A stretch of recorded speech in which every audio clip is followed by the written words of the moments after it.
Yes, guys, welcome to Chasing Green Arrows. We are back with your game week 6 or match day 6 preview. I'm joined by regular co-host Mr. Bigman Bakar. Bigman, I fell into the trap of saying game week because I was thinking FPL again. How are you doing, and are you excited for the return of FPL? Hello, Janny. Hello, and welcome to all the listeners and viewers. I think we're getting to that stage again where we're sort of getting excited about making our Game Week 1 teams again. Euro Fantasy, I mean, it's more or less done. I guess there's not much left in the game to talk about. I mean, with just 4 teams to pick from, the pickings are slim at the moment. We can discuss differentials, etc. But we're at that stage where if someone is, let's say, 20, 25, 30 points behind their league leaders, it's very difficult to make up ground.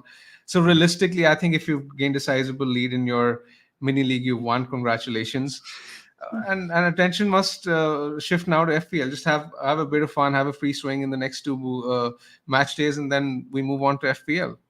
Yeah, I'm buzzing for the return of FPL, and we are going to speak predominantly about the Euros, and we're 5 minutes away from doing that. But just to touch on kind of the recent announcement from the Premier League, which is that there are new features to the game. We don't know what that means. We don't know if that's any new rules or if that's a new chip or a new, maybe they've been inspired by the Euros. What I would say is any new feature from the Premier League would have been a long time coming and planning. They will not have watched the Euros and gone, we really like the ball recoveries that everyone's been saying they love on Twitter, therefore let's add that to our game. No, these changes take time and would have been implemented by the Premier League months ago, not in the last few weeks. So I think it's probably something like a new chip. I don't know, but it's interesting. And I guess, big man, we're looking at Thursday at the very earliest for the game being live, possibly Friday, but probably more likely teasing the prices this week and actually launching the game next Monday. What do you reckon? Yeah, I agree with your assessment. I think they're probably going to give us some teasers, price reveals, maybe possibly a chip reveal around the end of the week. And it takes around 4 or 5 days. I remember last season they gave us 4 or 5 days where they dropped teasers. There were official club accounts who were tweeting about it. Yeah. So I expect that to be the case again. And then I expect the game to launch, let's say, early next week. I don't have any inside info, but that's just a hunch. Probably Monday, Tuesday. I've tried getting inside info. No one will tell me. So, I mean, if I had it, I wouldn't be able to say. But I've asked some questions, and it's proper top secret this year. In years gone by, that it's been slightly maybe looser.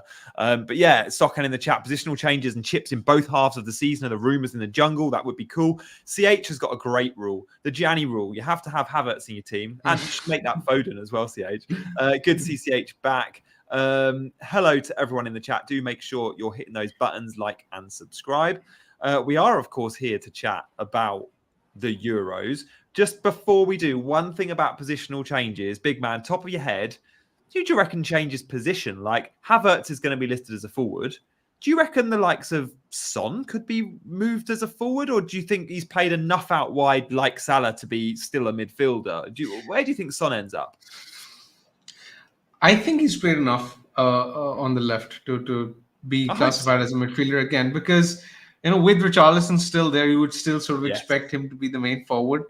And I mean, there were periods where Richarlison wasn't like fit or wasn't first choice, but Son did play on the left for a large part of the season, and I assume that will be the case again. He's been sort of close to being a forward for several years now, and it hasn't really been the case. So I don't think it will change again. I'd be surprised if he was a forward. But yes, on Havertz, I think Havertz will almost certainly be a forward this year. Yeah, there's one or two. Semenyo at Bournemouth, I think, was a forward. He'll be a midfielder because he played out wide, but very few changes, I think. Trent as a midfielder, says Gary. I don't think so. I don't think we'll see Trent as a midfielder.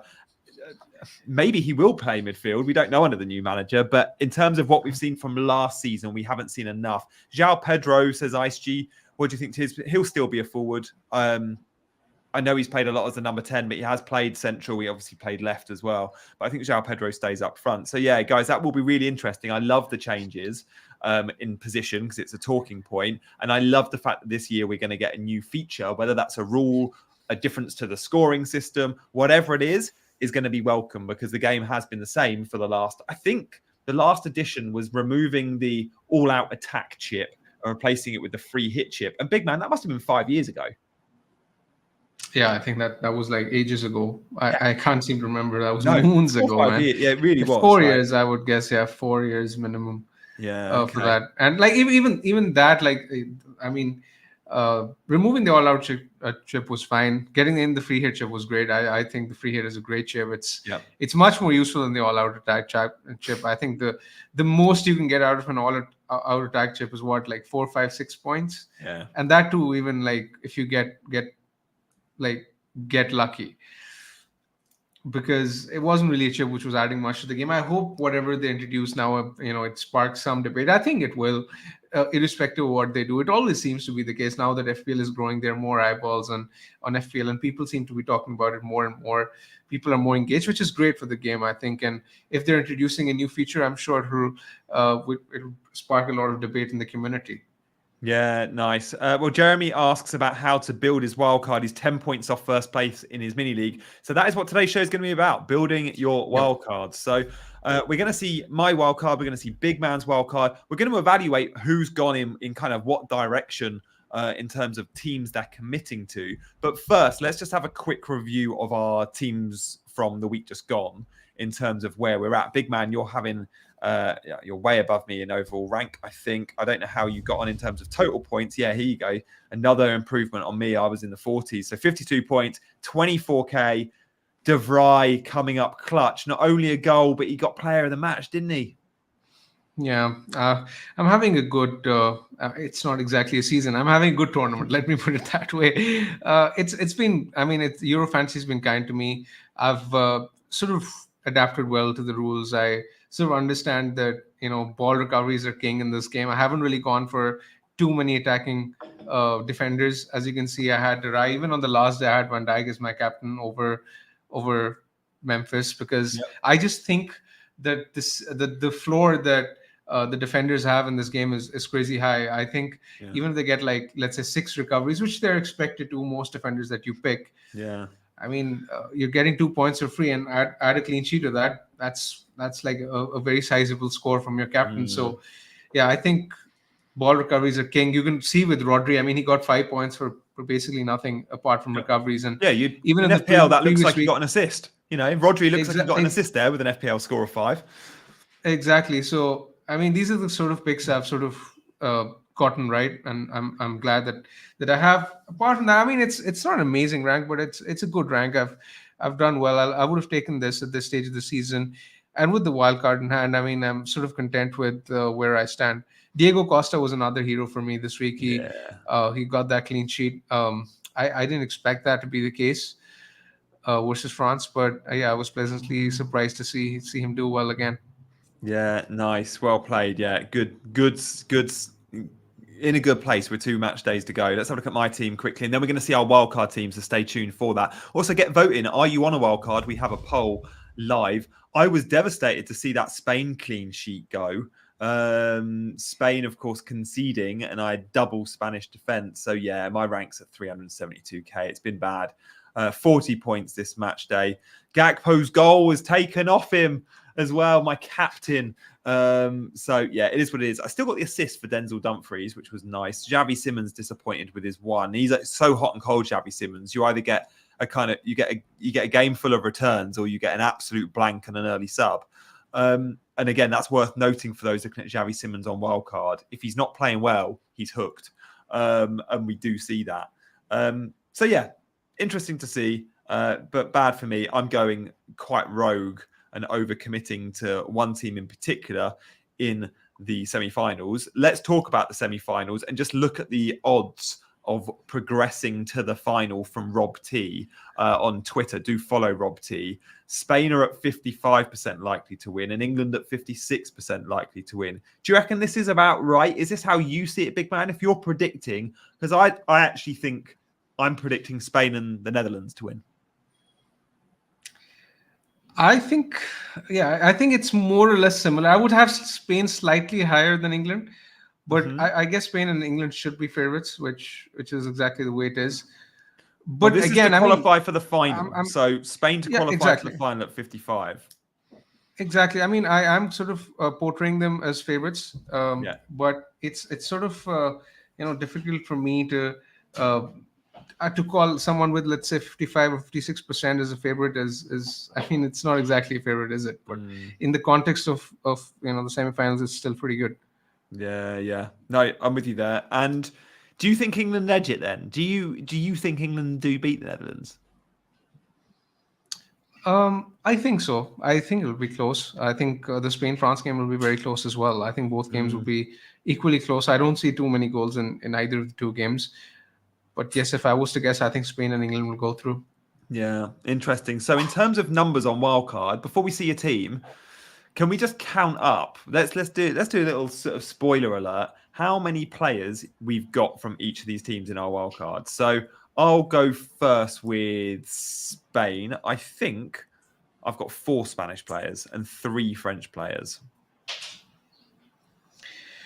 Okay, so let's say let's discuss the wildcard first, right? So you're wildcarding, I'm wildcarding. Is there still a case for holding the wildcard? Let's come to that first before we come to the specifics of the wildcard.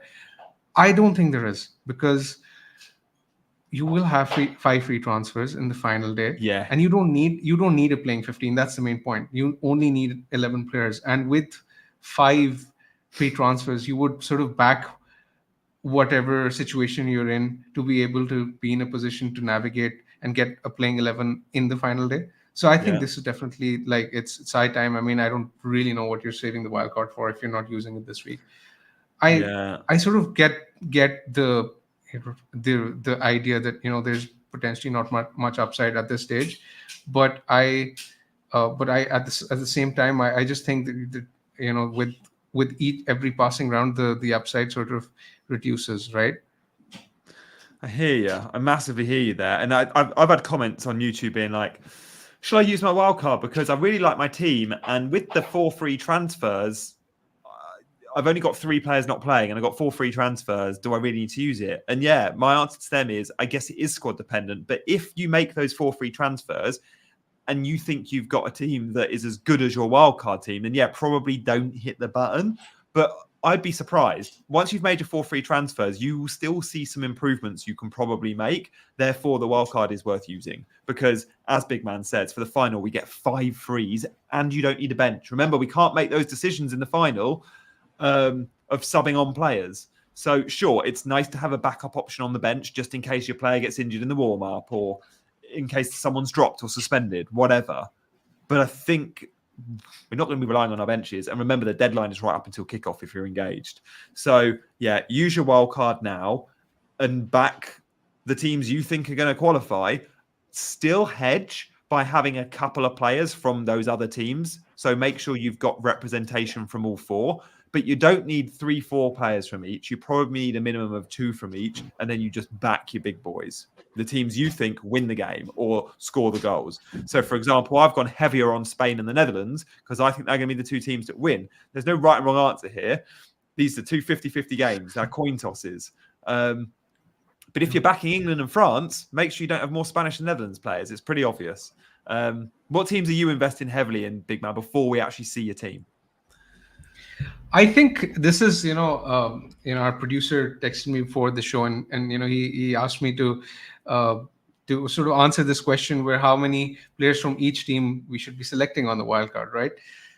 So I told him there's no sort of right or wrong answer, like you mentioned. Yeah. I just think whichever 2 teams you don't think will win, you pick a combined 6 players from them, so that you're in a position where, let's say, if you end up getting both the results wrong and it goes terribly wrong, then with those 6 players from those teams that you're not backing to win, plus with those added 5 free transfers that you're going to get, you can still be in a position to field 11. So the number one rule for me while making a wildcard team is to ensure that I'm in a position where I don't have to take a hit in the final round, right? Because, I mean, there's absolutely no point of taking hits in this game. And honestly, because the games are 50-50, I don't think there's much between the picks to justify picking one over the other anyway.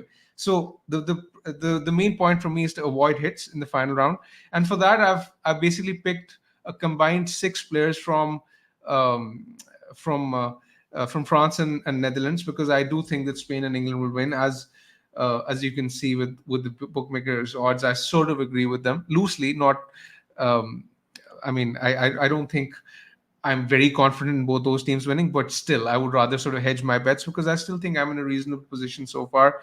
So I might as well be in a position where I can easily navigate the final round.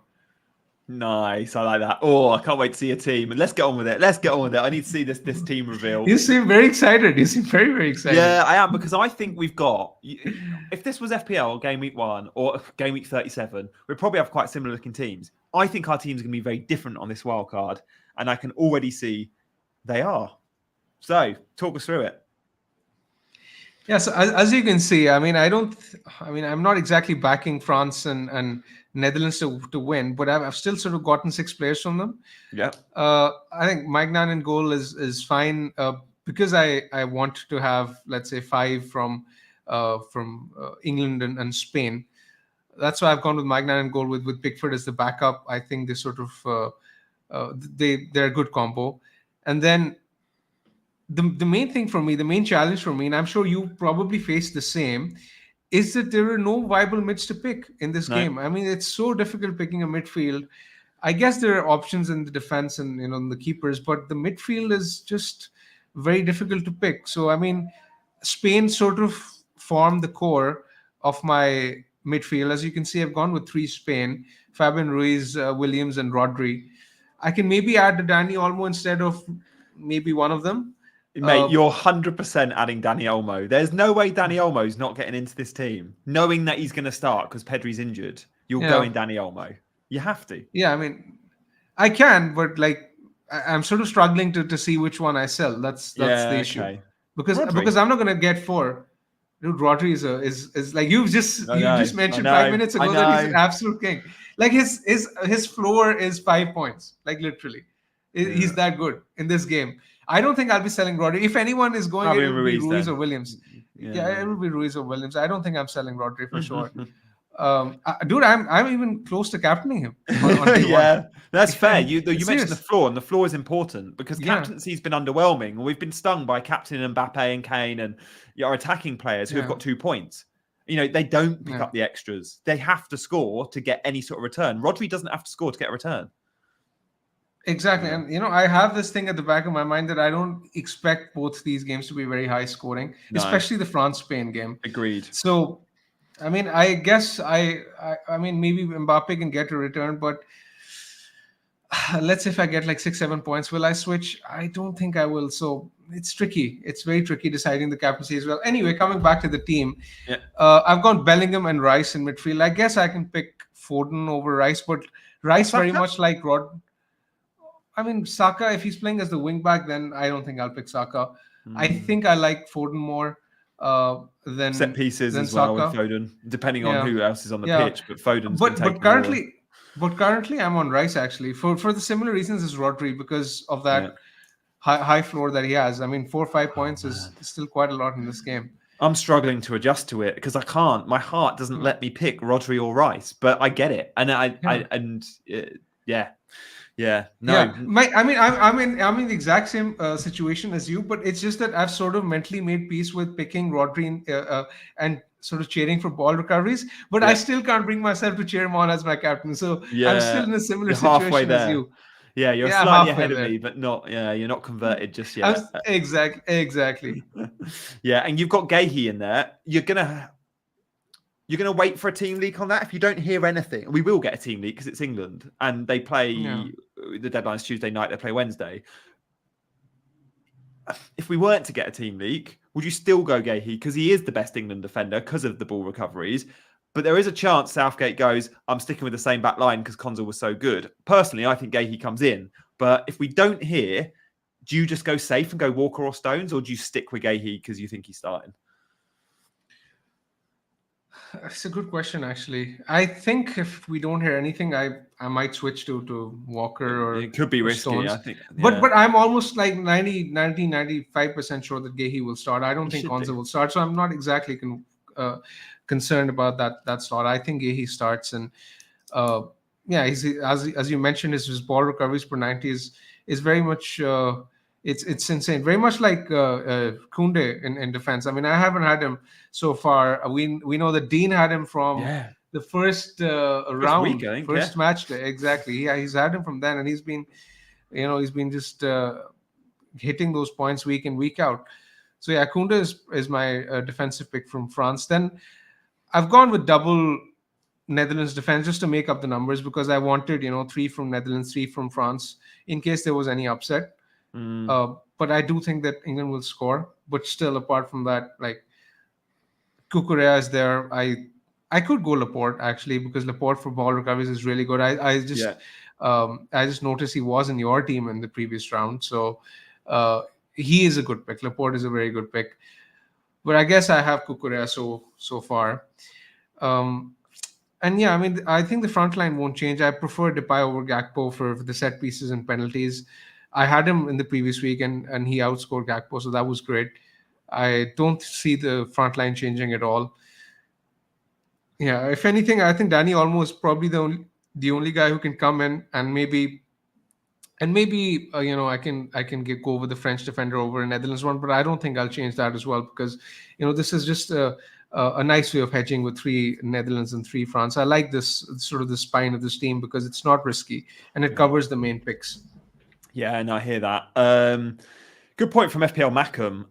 Because of extra time, are we ignoring subs who regularly come on? Olmo will take out the equation because he's going to start, but I get it. Cole Palmer, are we ignoring him, knowing with extra time there's a chance Cole Palmer comes on the 70th minute, as he has been, and actually gets nearly an hour of football? Personally, the idea of chasing subs, hoping for extra time and those extra minutes, is really risky for me. I just want to play the minutes safe. But I understand the thinking behind the differential approach and FPL Discomfort, FPL Mackham. You may have seen his tweet. One of my channel members, I've been speaking to him about that this morning, because he's really big on, you've got to chase some impact subs. Now, that's his style and how he wants to play. And he does. He's been going very differential and having a really good tournament, picking players early on and ball recoveries for everyone else. But I don't see the sub thing for me. I just rather go, no, Nico Williams is starting. Why would I want Ferran Torres? Yeah, it sort of seems suboptimal to me. I sort of agree with that point. And not just that, because you specifically mentioned Palmer. England are playing on the second day. So even if you're taking that kind of risk, you might as well take it on day 1 rather than day 2 when you can't make any substitution. So with these kind of risks, you might as well put yourself in a position where you can at least recover if it goes wrong. I tell you what, really good point from Lewis. The other angle from this FPL Mackham approach is, do we pick defenders who are more likely to come off and bank the clean sheet? We see this in FPL all the time. We sometimes get lucky because it's harder to predict. What we can predict is this England team probably sees a sub for Kieran Trippier if he starts. My only thinking is Luke Shaw played, 40 minutes? I think Luke Shaw's good to start. And does that mean Trippier's actually benched and comes on? If we knew Trippier was starting, however, I like that. Trippier would be a good England player to pick. But don't forget, you can still clock the ball recoveries in added time. And whilst John Stones and Kyle Walker are getting their 8th and 9th ball recoveries, Trippier went off at 5 because he went off at 70 minutes. So again, I'm not so sure. It's a good question, and it's one that I have sort of thought about as well in the previous weeks as well. If this was FPL, I think I would have been a greater fan of the idea of picking a defender which was likely to get subbed around the 60-65 minute mark and would have banked the clean sheet. But ball recoveries, they hit like crack in this game, and like you mentioned, it's really difficult to ignore those 90, 120 minute men who are just going to get the ball recoveries because their floor is so high. Yeah, you heard it here first. Ball recoveries hit like crack. I love that, big man. Many might think, Trippier can still start down the right-hand side because he'll play Shaw left back, Trippier right wing back. I don't think he will. Saka was so good at right wing back, and the back 5 system did kind of work for Southgate. I say kind of. I think they'll be going same approach again. It is worth noting they matched up Switzerland, who played the same system. The Dutch do play with a back 4. So I'm interested to see how Gareth lines them up. I think he resorts to type, and back 5 is his preferred system. I think it always has been. Nice. Big man, any big kind of dilemmas? You mentioned Danny Olmo maybe coming in. You mentioned maybe Laporte, Cucurella. That front 3, Is Kane in there Yeah, because you've got the money to afford Kane? Like you've seen the numbers. Kane's been playing centre mid and he's had no shots on goal in the last game. Like, do you still? Is it just that penalty threat? Because I know you've gone to Depay for pens over Gakpo, for example. Is Kane there just for pens? Yeah, I mean, I think Kane is one of the most nailed forwards to just pick at this point in time. There are 4 forwards, realistically, 5 actually, that you can pick: Mbappe, Morata, Depay, Gakpo, and Kane. I just think Mbappe and Kane are far ahead of the others. And Yamal. And then yeah. I think, and Yamal, yeah. And Yeah. then I guess Depay is better than the rest. Although there's not much between Depay and Gakpo, to be very honest. But yeah, I think Kane and Mbappe, they sort of pick themselves, especially with budget not being a problem. I think Kane is just an absolute no-brainer. Okay. Yeah. What I want to come though is I think what is more challenging this week, apart from sort of picking the team itself, because the pools is it's limited, the player pool. I think it's going to be very challenging to pick the right captain, and I want to discuss more about the captaincy because I think we're going to struggle to nail the right captains. Which way do you think you'll go in the first 2 days with my team? Okay, before we come to your team, because you've not yet revealed yours. I mean, in the quarterfinals, France played on the same day as Spain, and I remember going, "No, I'm not going Mbappe. I'm going with the Spanish player." So I went Nico Williams, didn't work. This time round, I think I'm going Mbappe. Oh, are we showing my team? We're showing my team. Okay, should we come? We'll come back to captaincy then. We'll come back. Sure. Or no, let's do captaincy now. We'll come away from my team, do captaincy, and then show my team. So, yeah, here we go. So, you've gone Mbappe. It's what I'm thinking about doing too. Like, I look at the Spain team, and whilst I've got more Spanish players, the share of points there feels like it could be greater. It's Dani Olmo, maybe if he starts, could get the armband. But for me, I've just seen the XG of Mbappe, and I keep watching him. And then he will say, "Oh, the mask," and he said he struggles to breathe and blah, blah, blah. If a couple of those bigger chances had gone in, we wouldn't be having this conversation. He has been producing the chances. The XG is there. He's had a higher XG than England in the tournament, or had until the last round. I still think I'm going to captain Mbappe because he's got that big player mentality of just doing it on the biggest stage. And we saw in the World Cup, he was on a losing team and he scored a hat-trick in the final. Mbappe can turn it on in this semi-final, and he'll love playing against Spain, knowing he's off to Real Madrid. Like that's huge for him. The Spanish press, and the player of the match points as well. If he steps up and does it on the big day, he only has to score 1 goal, and he probably gets player of the match points because that's just how UEFA, I think, will end up doing it. Like if both teams concede and it's not going to a defender, Mbappe scores 1 of the goals in a 2 or 3 goal game, I think he probably gets player of the match. So. Yeah, I'm confident I'm actually going Mbappe this time, which is funny because I went against him to go Nico Williams in the quarters. I'm mixing that up. And I guess it's a bit of a way of hedging because I've gone loads of Spanish attackers. Like you've got triple Spain attack here, midfield. It makes sense in a way for you to go, yeah, I only have 1 France player who's not a defender. Let's give them the armband. It's a way of hedging too. Yeah, and I think I'm 60% on Mbappe for the first day, 40% on Rodri. Yeah. What about the second day? I'm going Gakpo because I'm backing. This isn't me hedging because I have more Dutch players than England, but it's a game I'm a little more confident in terms of the Netherlands creating chances. I think France-Spain could be a 0-0, 1-1. I actually think the Netherlands, if they score early, it could be quite a good, entertaining game. And I know we haven't seen that from England. We haven't seen that at all. But I've just watched the Dutch every time I watched them. And other than the first half in this quarterfinal when they were poor, in all the other games, even when they've been bad against Austria, they lost 3-2, I think it was, to Austria. They still produced a ton of XG, like 3+. The Dutch are a well-functioning attack, usually. They were in the second half of the quarterfinal. And therefore, I'm backing Gakpo or Depay. I think Gakpo. Gakpo, interesting. So or I go Van Dijk, or I just go Dutch defender as we've discussed. I don't think you're going to do that. I don't think you're going to do that. I've not captained a defender yet. I have captained Verbruggen and got a 7-point return on Captain Verbruggen. But yeah, it'll be a Dutch player for sure. I still haven't worked out who. So Mbappe and Dutch player. What are you thinking? Mbappe and then Kane? Yeah, maybe, but I'm not convinced. I'm just hoping I can get something on the first day because again with Kane too. doesn't really inspire me with any confidence, to be very honest. Yeah, what do you need on day one? Kane. 6 points? 5 points? Yeah, I think I'll take 6. I think I'd 100% take 6. I might even take 5 because captain's it's been so underwhelming. I don't know. You're gonna get 5. You're gonna get 5 or 6 with Rodri. Yeah, and you don't want to captain him. That's the thing, right? You know you're gonna get 5. 5 is like it's. I'll get 5 from Rodri, but I won't get 10 from Rodri, and I might get 10 from Mbappe. Yeah.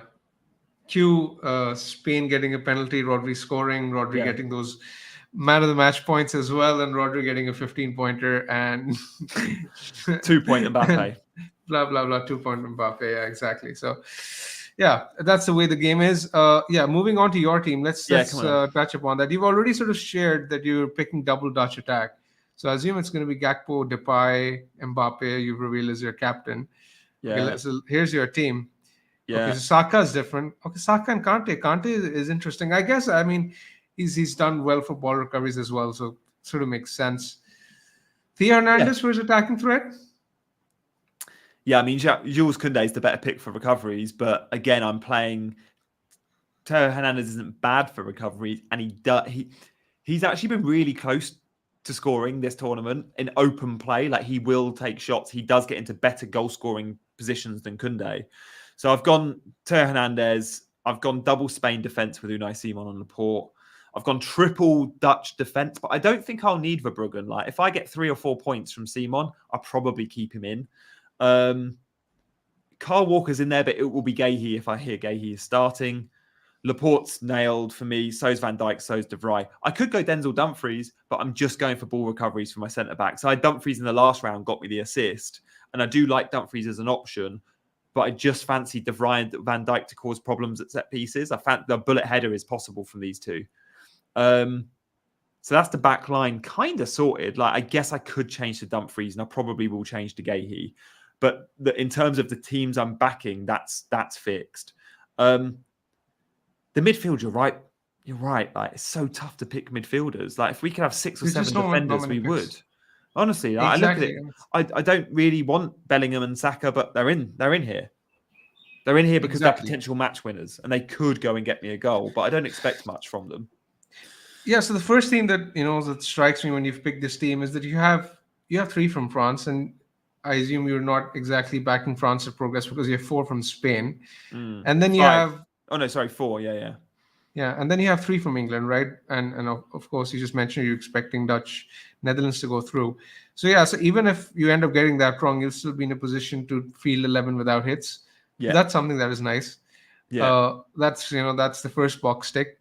Apart from that, I mean, I can't really fault it. I mean, Walker is good for recoveries as well. I've had him for the past two rounds, and he's done well. Laporte is really good for recoveries. I might get him myself. Van Dijk, I mean, they sort of pick themselves. Hernandez is good.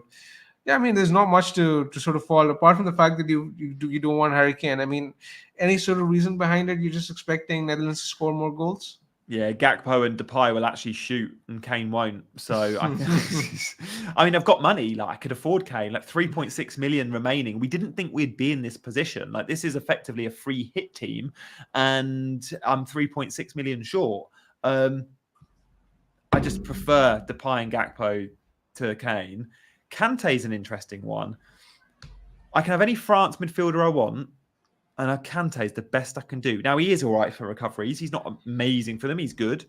But unfortunately, the likes of Dembele and Griezmann, and only one of them will start, by the way. It'll probably be, I think Dembele's done enough now to start, listed as forwards, even though they're not playing up front. So really frustrating that, and a flaw, I think, to the game, that they listed the likes of Rafa Leao and Chiesa and Dembele as forwards when they're actually playing as wide forwards, i.e. midfielders, usually in fantasy games. No different to a Phil Foden or a Saka before he was a wing-back. So Kante could change. I could go for Rabiot for a little more goal threat. Tuachemi, no. Camavinga probably won't start now because Rabiot's back in. So I think I'll probably just stay on Kante, which is a bit boring. Dembele is a fun shout, though, for those, if we do get we will know the lineup. If Dembele starts up front, he could be appealing for a bit of a differential. He looked really bright in the quarterfinal. But yeah, at the moment, I'm fairly settled on this team. Yeah, I mean, I guess I've sort of... There's not much I can critique over here, honestly. It's a very good team. And Okay, let's touch upon differentials, because there are certain managers out there who are chasing in their mini leagues, and if you want to advise, let's say 5 differentials, Yeah. who would you advise? Dembele definitely won for France. Should we pick one per team?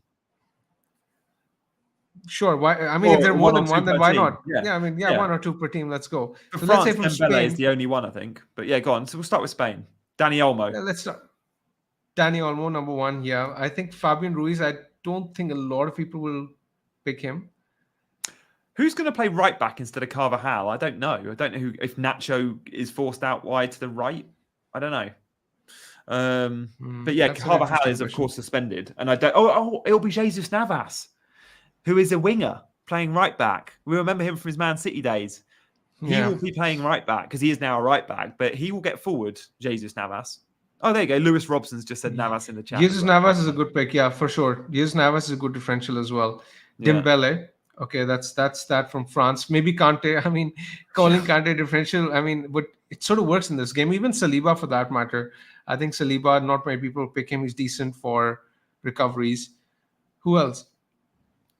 Oh, Yamal as well. Should mention for Spain. I think that's it for France for me. Like, I struggle with the French team because they've been so underwhelming. I mean, the Dutch has got a fair few differentials, but again, you look at the midfielders and a bit like France, you go, oh, Reindeer's not going to offer much. Xavi Simons, if you fancy him to have a hot day, Xavi Simons could be one. Xavi Simons. Yeah, I mean, Ake? Depay, I don't think Depay will be very, very popular. I think Depay, you can call him a differential. Oh yeah, 6%. It's on the graphic here, 6% versus Gakpo at 37%. So yeah, fair point on Depay. Depay, maybe Denzel Dumfries. Yeah, and De Vrij there is also at 6%. So yeah, Denzel Dumfries, De Vrij, yeah. Verbruggen is 15%. Then from England, where do you go with England? I mean, I think you're avoiding Harry Kane. What about Cole Palmer? Luke Shaw, if he starts, by the way. Yes. If we hear Luke Shaw starting, I think you and I will both put him in instead of you've got Gahey, I've got Walker. I think we'd probably both punt on Shaw, would we? I think I would. Because again, he is one that's not playing 90. Luke Shaw's been out for what, 3-4 months? But it's again that same. Minutes. I mean, but again, ball recoveries, man. I mean, I'm a sucker for ball recoveries. I still think I'd go Gahey. Yeah, Shaw will get a few ball recoveries, but he is going to play. You saw the average position maps of England, and you saw where Saka played on the right, and you saw where Trippier played on the left. Trippier was high and wide. If they play a back 5, and Luke Shaw's in that role, I think we have to pick him. Interesting. I mean, I still don't. And he banks the clean sheet when he goes off at 60. Yeah, but will he go off at 60? I mean, he can't play 90. He's been out for 3 months and he's only played 30-40 minutes. No, I know he won't play 90, but I mean, what if he gets hooked at the 55. half-hour mark if England are struggling? Yeah, why not? Yeah, or gets injured because it is a hamstring. Yeah, maybe it's risky. I think he starts and plays an hour, and there is a fear that he gets the 59-minute sub, not the 61. Yeah, one to monitor there. I don't. Maybe I'll do it because my rank I may as well, but your rank I probably wouldn't. Yeah. Oh, okay. France. Lewis Robson's just mentioned Kolo Muani. If he starts, it will be Muani or Thuram. It's worth noting Muani's average position map was the same as Harry Kane's. He didn't play up front. It was Griezmann and Mbappe in the front two, pretty much. I was really surprised to see Muani so deep. But yeah, just worth noting that Lewis Robson, who's mentioned him in the chat. Janny, let's take questions. We still have 15 minutes left. Yeah, 15 minutes left. Let's just take questions from the viewers. Yeah, good shout. And thanks, guys, for watching. Do hit those buttons. If you're new around here, and there will be 1 or 2 of you that are not subscribed, please do consider hitting that subscribe button. It does feel like as the shows have continued, maybe there's slightly less appetite, or maybe it's the distraction of FPL. Everyone's kind of looking out and thinking FPL already. Guys, we'll do a poll in a minute. If we started FPL content on Monday, would you be interested in watching? Yes or no? Really interested to get your feedback on that. Jeremy says he's first place in both. Yeah, Money League, another money. Yeah, okay, 10 points off. 10 points, though, after 2 match days, even if you've got similar teams, you can make that up. So, Jeremy, I wouldn't be looking for differentials until the final. And then if you're more than 10 points off, you make changes. But just pick the best team. Forget who your opponent's got in the semis. Agree. 10 points is nothing. It's captaincy, isn't it? It's a different captaincy choice to your rival. And there's so many captaincy options, you'll probably make different choices. Just don't tell him who you're going to go for. Efil Makim is asking, is 2 Dutch going to be enough as long as I have 4 each from the other teams? That gives you 14. So you're miscalculating somewhere. You should be able to get to 3. 3 Dutch. Yeah, 3 Dutch. Yeah. If you can't get 3 Dutch because you want 5 from one team and 4 from the other 2, I think you're probably fine, because then that's still a total of 6. Worst case scenario, work out if the teams that you're backing do go out, work out how many players you're left with. And if you've got a 4 and a 2, that's 6, plus your 5 free transfers, that's 11. Would you advise rolling transfers? I personally won't. I mean, there's not much to save. You can't roll them, can you? Free transfers for. I'm not sure. I don't think they roll over. Yeah, I would be surprised if they do. I don't think they roll over either. No, but I don't see the point anyway, because I mean, what are you exactly saving the free transfers for? This is the week where you sort of have to chase whatever upside there is left in this game, because virtually everyone's going to have a very similar team in the final round anyway. Yeah, they are. They really are. Thanks, though, Linford. Make the most of your transfers. You can always improve your team. Slight changes, I reckon.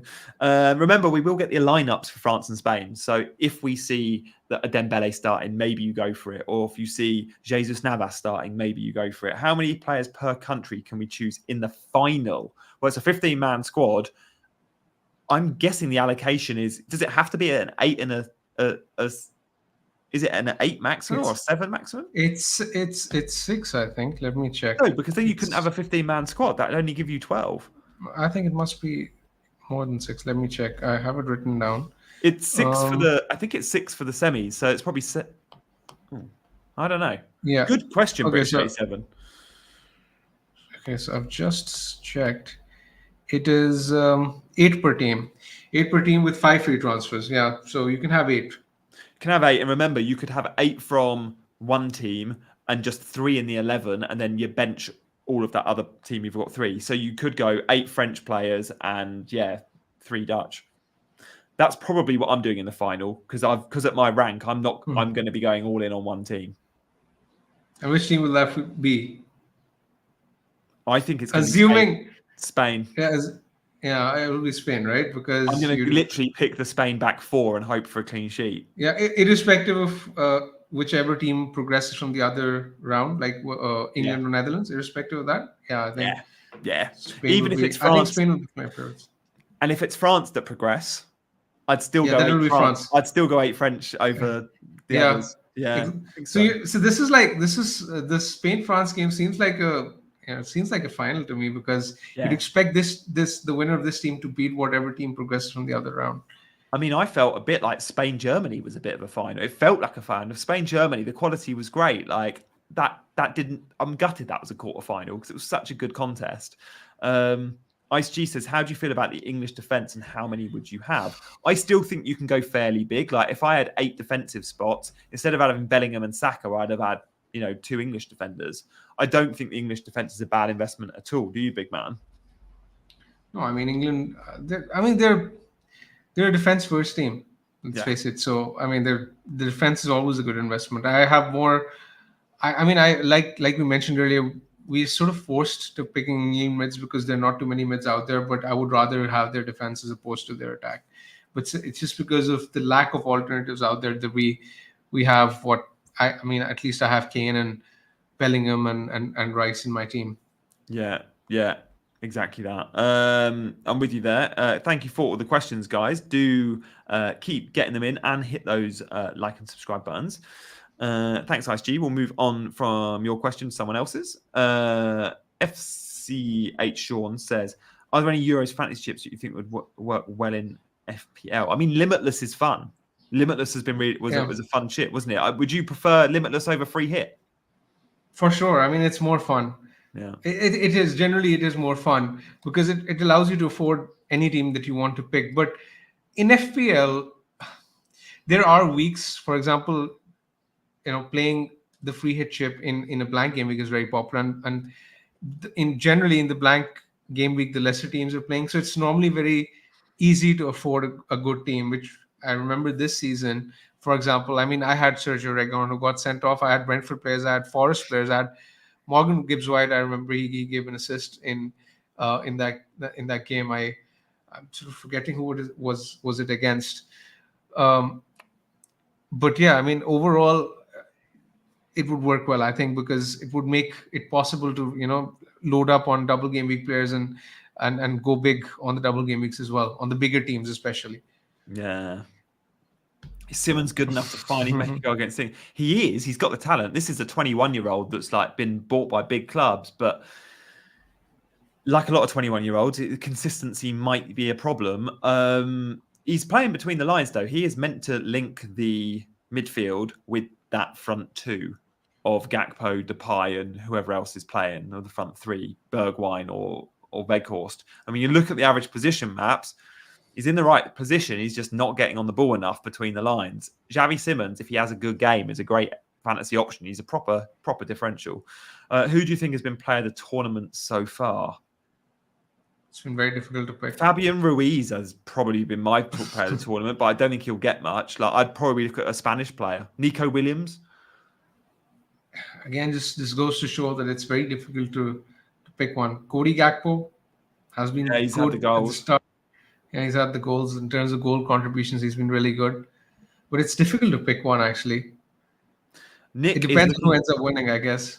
It does. It's usually to the winning team, or at least the team that makes the final. I have an audacious front three. Nick, I think that you might be onto something, because I think Weghorst is going to actually start. Will this be his first start of the Euros? I think it will. We have seen the front three is always Gakpo on the left, Depay down the middle, and on the right-hand side, it was Bergwijn.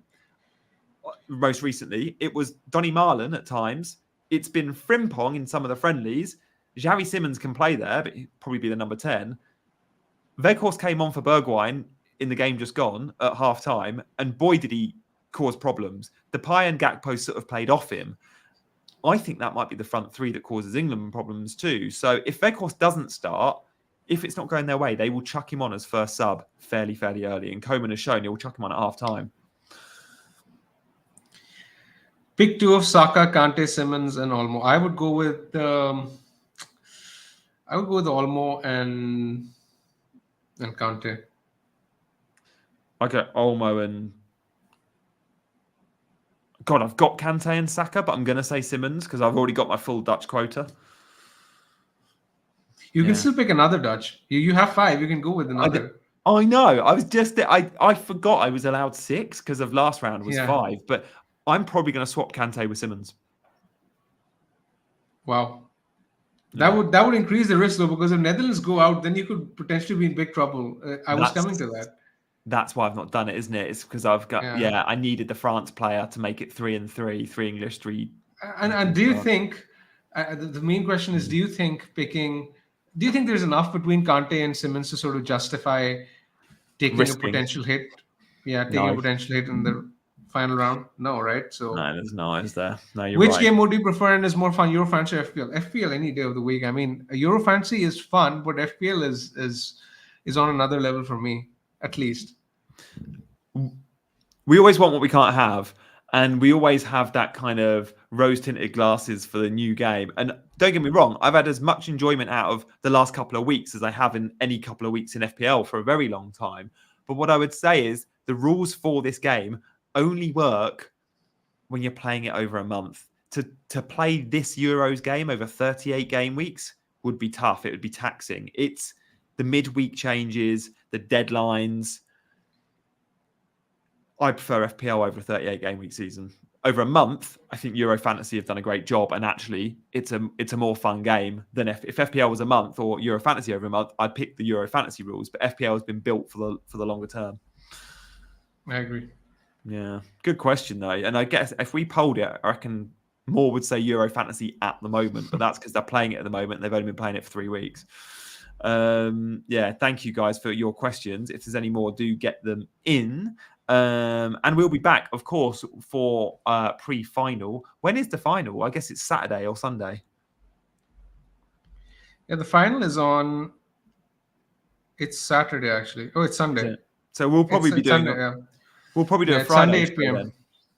I guess It's Sunday 8 p.m. Yeah, done. Yeah, okay.